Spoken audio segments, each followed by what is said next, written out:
വിശദമായ റിപ്പോർട്ടുകളിലേക്ക്. സംസ്ഥാനത്തെ മുഴുവൻ ഭവനരഹിതർക്കും വീടും ഭൂമിയില്ലാത്തവർക്കും ഭൂമിയും നൽകാൻ LDF സർക്കാരിന്റെ തീരുമാനം. സർക്കാരിന്റെ 100ാം ദിനാഘോഷങ്ങളുടെ ഭാഗമായി ഇത് സംബന്ധിച്ച പ്രഖ്യാപനം നടക്കും.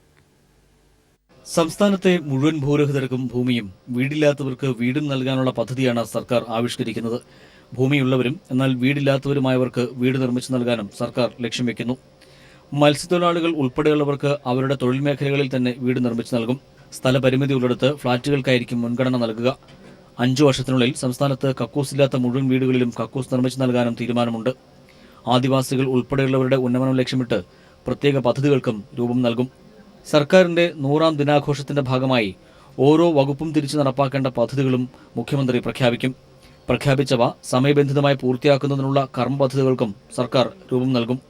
News bureau, Thiruvananthapuram. സർക്കാർ ഓഫീസുകളിൽ ജോലി സമയത്ത് ഓണാഘോഷം ഒഴിവാക്കണമെന്ന് നിർദ്ദേശിച്ച ഉത്തരവ്. ജനങ്ങൾക്ക് ബുദ്ധിമുട്ട് വരാത്ത വിധം പ്രവൃത്തി സമയത്തല്ലാതെ ഓണാഘോഷം ക്രമീകരിക്കണമെന്ന് ചീഫ് സെക്രട്ടറിയാണ് ഉത്തരവിറക്കിയത്. തുടർച്ചയായി അവധി ദിനങ്ങൾ വരുന്ന സാഹചര്യത്തിൽ പ്രവൃത്തി സമയത്തെ ആഘോഷം ഒഴിവാക്കുന്നതാണ് ഉചിതമെന്നും ഉത്തരവിൽ പറയുന്നു. സർക്കാർ ഓഫീസുകളിൽ ജോലി സമയത്ത് ഓണാഘോഷം പാടില്ലെന്ന് നിർദ്ദേശിക്കുന്നതാണ് സർക്കാർ ഉത്തരവ്. ജോലി സമയം ഒഴിവാക്കി ആഘോഷങ്ങൾ ക്രമീകരിക്കണമെന്നും ഇക്കാര്യം വകുപ്പ് മേധാവികൾ ഉറപ്പുവരുത്തണമെന്നും ചീഫ് സെക്രട്ടറിയുടെ ഉത്തരവിൽ പറയുന്നു. മുഖ്യമന്ത്രിയുടെ നിർദ്ദേശപ്രകാരമാണ് ചീഫ് സെക്രട്ടറി ഉത്തരവിറക്കിയത്. സെക്രട്ടേറിയറ്റ് അടക്കമുള്ള സർക്കാർ ഓഫീസുകളിൽ പൂക്കളമൊരുക്കൽ ഉൾപ്പെടെയുള്ള ഓണാഘോഷങ്ങൾ ഒഴിവാക്കണമെന്ന് മുഖ്യമന്ത്രി പിണറായി വിജയൻ നേരത്തെ നിർദ്ദേശിച്ചിരുന്നു. ജീവനക്കാരുടെ സംഘടനകളടക്കം മുഖ്യമന്ത്രിയുടെ നിർദ്ദേശത്തെ സ്വാഗതം ചെയ്ത് രംഗത്തെത്തുകയും ചെയ്തിരുന്നു. News bureau, Thiruvananthapuram. കേരളത്തിൽ റെയിൽപാളങ്ങളിൽ 202 വിള്ളലുകളുണ്ടെന്ന് all India railway engineers federation. ഇത് സംബന്ധിച്ച് റിപ്പോർട്ട് സമർപ്പിച്ചിട്ടുണ്ടെങ്കിലും മേലധികാരികൾ സ്വീകരിക്കുന്നത് അനങ്ങാപ്പാറ നയമാണ്. അപകടമുണ്ടാകുമ്പോൾ കീഴുദ്യോഗസ്ഥരെ ബലിയാടാക്കുകയാണ് ചെയ്യുന്നത്. ഇത് സംബന്ധിച്ച് എഞ്ചിനീയേഴ്സ് ഫെഡറേഷൻ ഉന്നതതല അന്വേഷണ സംഘത്തിന് മൊഴി നൽകും. അതേസമയം ചില കേന്ദ്രങ്ങൾ വഴി കടന്നുപോകുമ്പോൾ ട്രെയിനിന്റെ വേഗത കുറയ്ക്കണമെന്ന് ഡിവിഷൻ മാനേജർ സ്റ്റേഷൻ മാസ്റ്റർമാർക്ക് നിർദ്ദേശം നൽകി.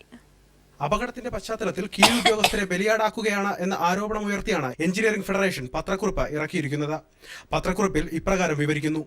4 മാസത്തെ ഇടവേളകളിൽ അൾട്രാസോണിക് മെഷീനുകൾ ഉപയോഗിച്ച് പാളങ്ങളുടെ ഫിറ്റ്നസ് പരിശോധിക്കുന്ന രീതി റെയിൽവേയിലുണ്ട്. അപകടകരമായ വിള്ളലുകളോ മറ്റോ പാളത്തിൽ കണ്ടെത്തിയാൽ 3 ദിവസത്തിനുള്ളിൽ അടിയന്തരമായി മാറ്റി സ്ഥാപിക്കേണ്ട ഗണത്തിൽ അവ പെടും.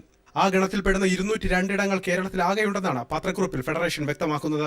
ഇത് റിപ്പോർട്ട് ചെയ്തിട്ടുണ്ടെങ്കിലും മേലുദ്യോഗസ്ഥർ ഒരു നടപടിയും സ്വീകരിച്ചിട്ടില്ല. സാധാരണഗതിയിൽ ഇത്തരം പ്രദേശങ്ങളെത്തുമ്പോൾ ട്രെയിനിന്റെ വേഗത പരിമിതപ്പെടുത്തിയാണ് അപകടങ്ങൾ ഉണ്ടാകാതെ രക്ഷപ്പെടുന്നത്. പാളത്തിലെ വിള്ളൽ ശാശ്വതമായി പരിഹരിക്കാതെ ഇപ്രകാരം ഓട്ടം തുടരുന്നത് ചിന്തിക്കാനാകാത്ത അത്രയും വലിയ അപകടത്തെ വിളിച്ചു വരുത്തുന്നതിന് തുല്യമാകും. തിരുവനന്തപുരം മംഗലാപുരം എക്സ്പ്രസ് പാളം തെറ്റിയ കറുകുറ്റി 202-ൽ 1 മാത്രമാണ്.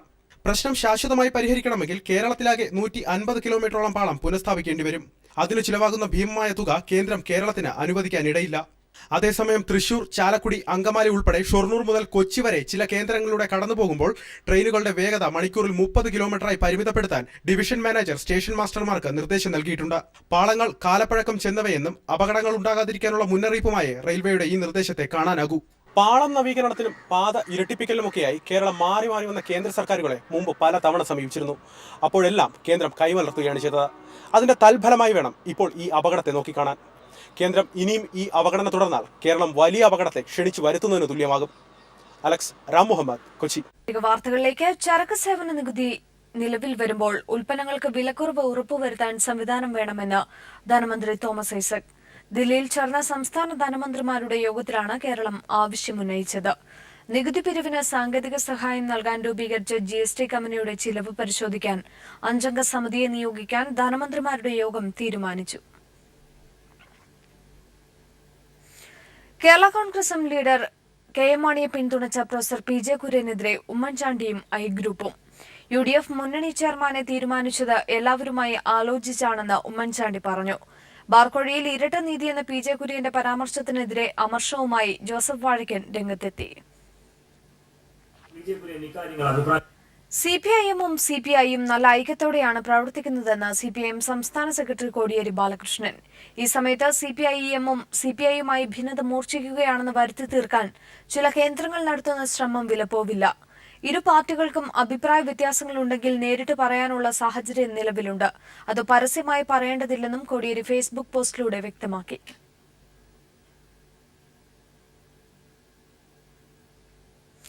ജനയുഗത്തിലെ ലേഖനത്തിന് മറുപടിയുമായി എം സ്വരാജ്. ജനയുഗത്തിലെ ലേഖനം എഴുതിയ ആളിന്റെ രാഷ്ട്രീയ സംസ്കാരം തുറന്നുകാട്ടുന്നു. സംഘപരിവാറിലൂടെ കേട്ട പുലഭ്യങ്ങൾ ജനയുഗത്തിലൂടെ കേൾക്കേണ്ടി വന്നു. ഇടതൈക്യം എക്കാലവും നിലനിൽക്കണമെന്നാണ് തന്റെ ആഗ്രഹമെന്നും എം സ്വരാജ് പറഞ്ഞു. പീറത്തുണിയെന്ന് താൻ വിളിച്ചത് കോൺഗ്രസിന്റെ കൊടിയെയെന്നും അതിന് CPIക്ക് നോവുന്നത് എന്തുകൊണ്ടാണെന്നും സ്വരാജ്. ഫേസ്ബുക്ക് പോസ്റ്റിലാണ് എം സ്വരാജിന്റെ പ്രതികരണം. ഇനിയും താൻ നിലവിളക്ക് കൊളുത്തുമെന്ന് മന്ത്രി G. സുധാകരൻ. ഇത് നിയമം മൂലം നിരോധിക്കേണ്ട ഒന്നല്ല.